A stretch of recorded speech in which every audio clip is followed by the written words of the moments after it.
Hello दोस्तों, कैसे हैं आप सब।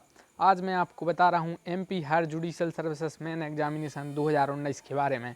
और अगर आप एमपी एडीजी या यूपी एडीजी की तैयारी कर रहे हैं या सिविल जज की तैयारी कर रहे हैं तो आप इस चैनल को सब्सक्राइब कर लीजिए, क्योंकि इस चैनल पर मैंने MP high court law clerk का पेपर सॉल्व करवाया है, एमपी हाई कोर्ट सिविल जज का पेपर सॉल्व करवाया है, छत्तीसगढ़ एडीपीयू, छत्तीसगढ़ सिविल जज, मध्य प्रदेश एडीपी को पेपर करवाया है।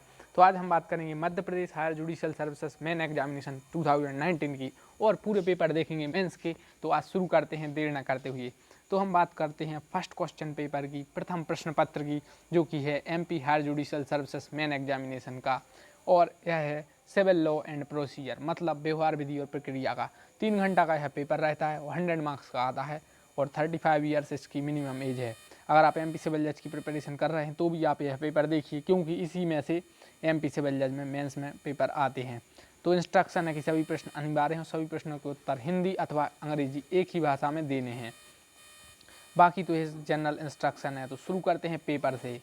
पेपर आप जैसे पहले ही देख सकते हैं 100 मार्क्स का आपका पेपर है। आप हिंदी या इंग्लिश किसी एक लैंग्वेज में इस पेपर को देंगे। सबसे पहले आएंगे कॉन्स्टिट्यूशन के 2 क्वेश्चन, जो कि टोटल होंगे 16 मार्क्स के, जिनमें से 8 मार्क्स डिवाइडेड होंगे। तो पहला क्वेश्चन पूछा गया था मेंस में कॉन्स्टिट्यूशन से कि discuss the constitutionality of delegated legislation and what are the limits of delegated legislation, explain. प्रत्यायोजित विधायन की संवैधानिकता का विवेचन कीजिए। प्रत्यायोजित विधायन की सीमाएं क्या हैं, स्पष्ट करें। अब हमें बताना है discuss the constitutionality of delegated legislation. Delegated legislation 2019 के मैंने लॉ पेपर में बताया था मेंस के। अगर आप आईएएस की तैयारी कर रहे हैं तो उस पेपर में भी सेम क्वेश्चन पूछा गया था डेलीगेटेड लेजिस्लेशन के बारे में। तो यह क्वेश्चन इस प्रकार से आया था और यह 8 मार्क्स का क्वेश्चन था और आपको इसे डिटेल में लिखना था। और नेक्स्ट क्वेश्चन पूछा गया था explain principle of constitutional morality and what are the necessary ingredients of this doctrine, explain with relevant case law. मतलब संवैधानिक नैतिकता के सिद्धांत को स्पष्ट करें। उपरोक्त सिद्धांत की आवश्यक अवयव सुसंगत न्यायिक दृष्टांतों के साथ स्पष्ट करें।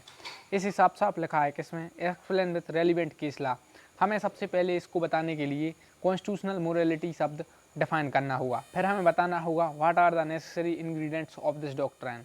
3 नंबर का लिखना है कॉन्स्टिट्यूशनल मोरालिटी और फिर 3 नंबर में लिखने हैं नेसेसरी इंग्रेडिएंट्स इस डॉक्ट्राइन के, और लास्ट में 2 नंबर आपके रहेंगे केस लॉ पर। और केस लॉ आप थोड़ी डिटेल में लिखें तो अच्छा होगा, क्योंकि यह हायर जुडिशरी का पेपर है। इससे पहले आपको एक बात बता दूं कि आप प्लीज़ एमपी मतलब आप यूपीएससी लेवल का लॉ ऑप्शनल का पेपर देखें। सेम क्वेश्चन आया था, कॉन्स्टिट्यूशनल मोरालिटी का भी था।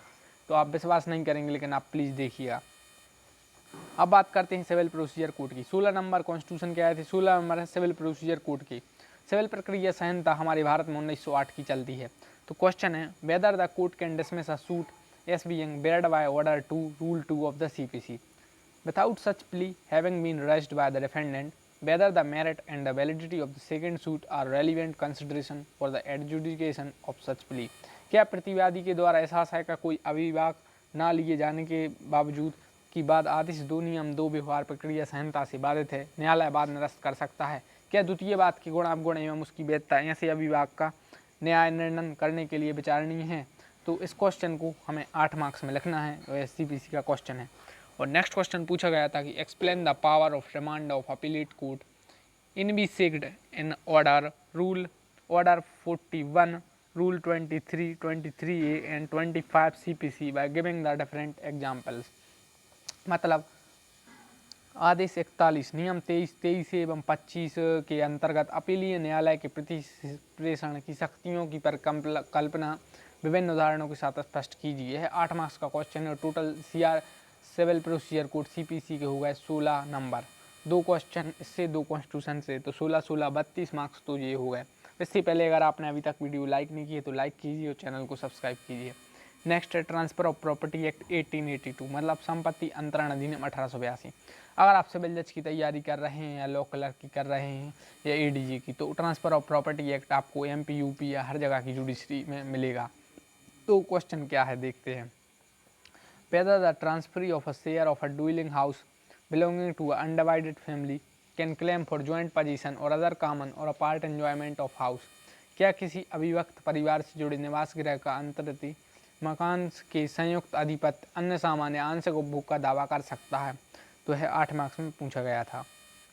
नेक्स्ट क्वेश्चन है कि कब्जाधारी बंधकदार के द्वारा उत्पन्न की गई किराएदारी का बंधक मोचन पर क्या प्रभाव होगा, और क्या किराएदार किराया नियंत्रण अधिनियम, मध्य प्रदेश स्थान नियंत्रण अधिनियम 1961 अथवा संपत्ति अंतरण अधिनियम की धारा 76 के सिद्धांत के अंतर्गत संरक्षण की मांग करते हुए दावा दायर कर सकता है कि प्रबंधन के सामान्य अनुक्रम में सद्भाव पूर्वक एवं प्रज्ञापूर्वक कार्य किए गए हैं। What would be the effect of redemption on a tenancy created by the mortgage in a possession? Whether the tenant can file a suit claiming the protection of rent control legislation, MP Accommodation Control Act 1961, or the principle of Section 76A of the Transfer of Property Act, contending that the act is done bona fide and prudently in the ordinary course of the management.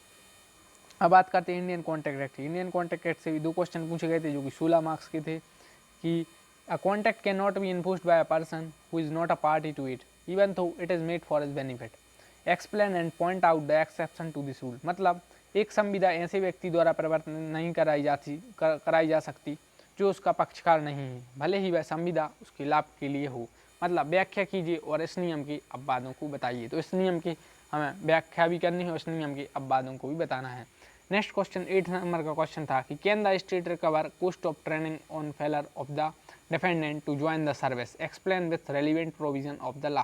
क्या प्रतिवादी की सेवा ग्रहण करने में विफलता पर राज्य प्रशिक्षण की लागत को वसूल कर सकता है? सुसंगत विधिक प्रावधानों के साथ व्याख्या कीजिए। अब बात करते हैं एसआरए की, जिसे हम स्पेसिफिक इफेक्ट कहते हैं। और आपको बता दूं इसमें चैप्टर 1, 2 और 6 और 8 चैप्टर आता है। क्वेश्चन है कि whether specific performance of a contract can be claimed against a subsequent purchaser of a property, if yes what are the exception. मतलब क्या संपत्ति के पश्चातवर्ती क्रेता के विरुद्ध संविदा के विनिर्दिष्ट पालन का दावा किया जा सकता है, और यदि हाँ तो इसके अपवाद क्या हैं। यह 8 नंबर का क्वेश्चन था। अब बात करते हैं लिमिटेशन एक्ट की। लिमिटेशन एक्ट में है कि का एक 16 वर्ष का आवश्यक है, आवश्यक है, का कुबल पूर्वक उसकी अचल संपत्ति से बेदखल कर देता है, का आवश्यकता प्राप्त करने के 8 वर्ष पश्चात कब्जा वापसी हेतु बात दायर करता है। बताइए स्वत्व के आधार पर अधिपात हेतु दावे की म्याद क्या है एवं म्याद की अवधि कब प्रारंभ होगी। क्या का द्वारा दायर बात परिसीमा अधिनियम की धारा 8 से वर्जित है? तो लिमिटेशन एक्ट 1963 का चलता है। एक क्वेश्चन लिमिटेशन एक्ट से आया था। एक क्वेश्चन आया था हिंदू विवाह अधिनियम 1955 से, जिसे हम इंग्लिश में हिंदू मैरिज एक्ट कहते हैं। और MPPS से पूछा गया हिंदू मैरिज एक्ट किस ईयर का चलता है? तो हिंदू मैरिज एक्ट है 1965 का। क्वेश्चन है what relief can be granted with regard to permanent alimony and maintenance, custody of a children and disposal of joint property under the Hindu marriage act 1955।